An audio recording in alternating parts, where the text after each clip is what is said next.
Have you ever wondered what the Egyptian Book of the Dead actually is? Maybe you've seen it in a documentary. Maybe you've heard someone say it was the ancient Egyptians' Bible. Or maybe you've heard people claim it was a mysterious book full of dark magic. Well, almost everything people think they know about it is wrong. And honestly, that's not your fault, because even the name itself is misleading. So today we're going to forget everything we've heard on the internet, just what Egyptologists have spent decades piecing together from real archaeological discoveries.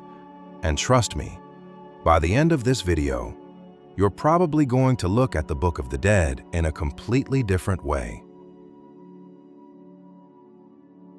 But before we start, if you enjoy learning the real stories behind ancient art and archaeology, you're already becoming a much more interesting person. Seriously, knowing the history behind these incredible objects changes the way you see museums, history, even the modern world. So if that's your thing, consider subscribing to Art.Timeline. Thanks, guys. We challenge myths with evidence and tell the stories hidden inside history. Now, let's begin.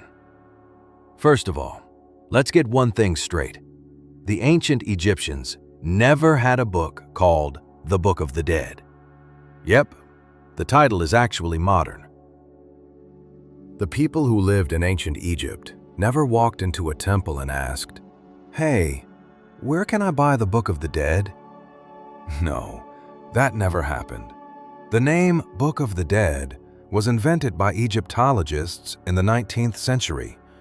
The ancient Egyptians called these texts something much more beautiful, a title that can be translated as the Book of Coming Forth by Day, or Going Forth by Day. Wow, amazing.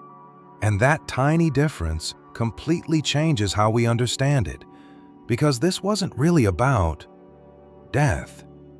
It was about what happened after death, about surviving,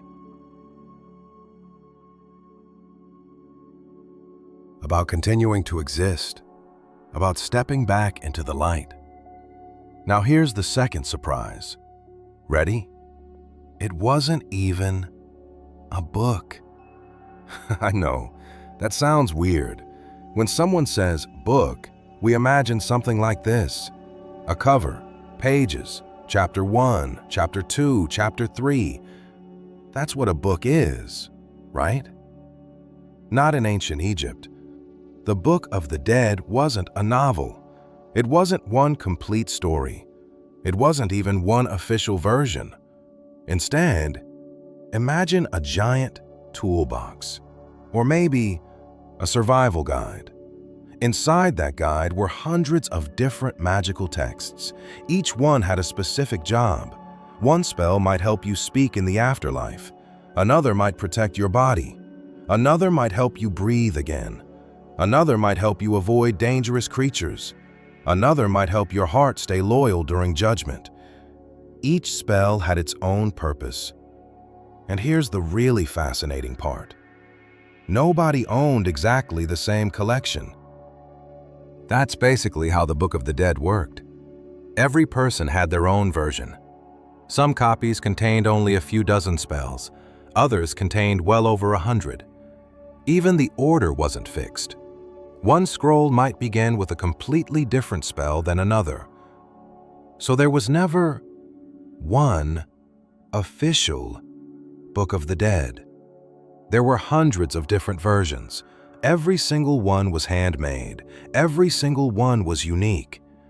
And that's exactly why Egyptologists today spend so much time comparing different manuscripts.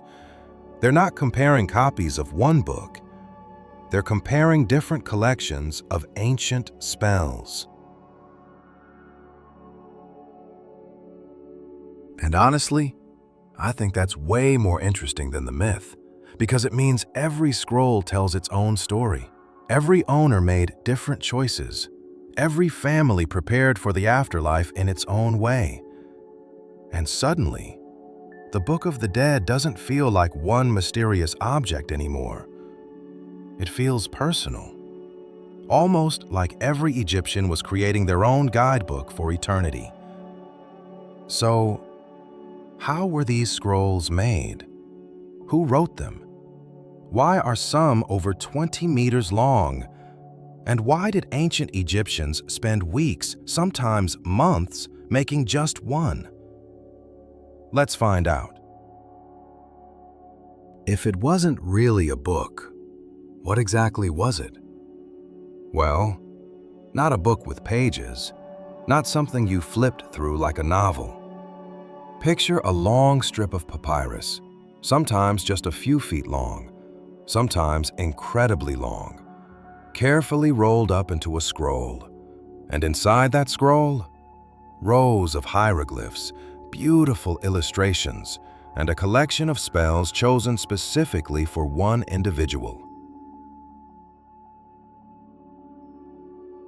Now, let's talk about papyrus itself, because people hear the word all the time, but what actually is it?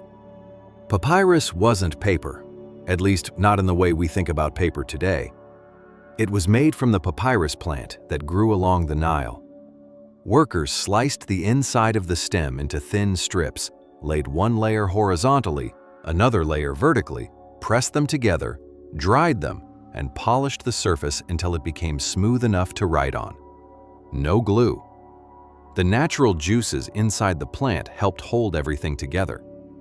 Once several sheets were finished, they could be joined end to end. That's how scribes created those long scrolls we see in museums today. Some were fairly short, others stretched for several meters. Writing wasn't the only important part. The pictures mattered just as much. Egyptologists call these illustrations vignettes. Now, don't let the fancy word scare you. A vignette is basically an illustration that's doing a job. It's not just decoration, it's part of the message. Sometimes it shows the owner standing before a god. Sometimes it shows the famous weighing of the heart. Sometimes it shows offerings, protective gods, or scenes of rebirth. These images weren't simply there to make the manuscript beautiful. For the ancient Egyptians, words and images worked together. One wasn't complete without the other. In many cases, the picture communicated ideas that the text didn't explain directly. And sometimes the same spell could appear with completely different artwork in different manuscripts. Again, another reminder that there was never one standard edition. Here's another detail people usually don't hear. Even the handwriting wasn't standardized. Different scribes had different styles. Different workshops had different traditions. Different periods of Egyptian history preferred different layouts, different spell selections, and even different artistic styles. So when scholars compare two books of the dead, they're not just comparing the words, they're comparing artistic traditions, religious ideas, local customs, and even the work of individual scribes. Now here's where things get really interesting. Because despite the name, the Book of the Dead wasn't the only place these spells appeared. Many of the same texts were written on coffins. Some appeared on the walls of tombs. Others were placed directly on funerary equipment. Some were associated with amulets buried with the dead. In other words, the spells weren't tied to one object. They could exist in many different forms. That's one of the biggest misconceptions modern people have. We tend to imagine one magical book. The ancient Egyptians seem to have been much more flexible than that. For them, what mattered was having access to the right words, the right images, and the right ritual knowledge, not necessarily putting everything inside one scroll. And this idea becomes even clearer when we look back in time. Long before the classic Book of the Dead appeared, important funerary texts were already being written elsewhere. Some were carved directly onto the walls inside royal pyramids. Today, we call those the pyramid texts. Later, similar traditions appeared on coffins. Those are known as the coffin texts. The Book of the Dead didn't suddenly appear out of nowhere. It grew out of centuries of earlier funerary traditions. Ideas evolved. Spells were reused. Some changed over time. Others disappeared. New ones were added. It's more like a long religious tradition developing across many centuries than a single book being invented one day. And honestly, this changes the whole picture. Instead of imagining one mysterious ancient book, it's probably better to imagine an entire tradition.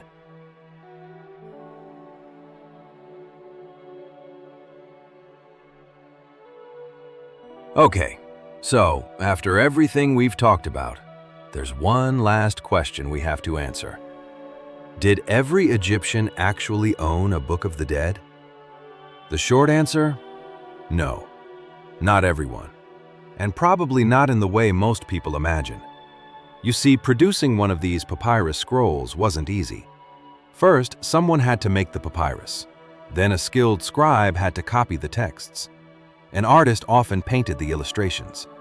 Sometimes the owner's name had to be added in the right places.